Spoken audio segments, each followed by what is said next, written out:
This is a Peugeot 206. 206 or Peugeot back drum. They have a flathead clip, safety clip is going into the place there, but you cannot take it out easy without anything. The best way to do it, drill it on this corner a bit, then you can put the screw behind the clip, then screwdriver, sorry, behind the clip, then push it out.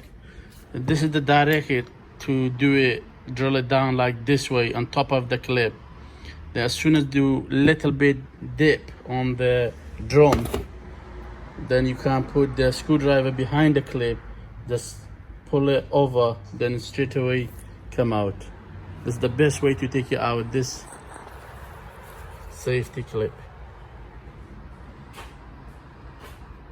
Any drum, if you got that clip on it, the best way, do the drill on there, then you can access behind the clip, then straight away push it out. Thank you.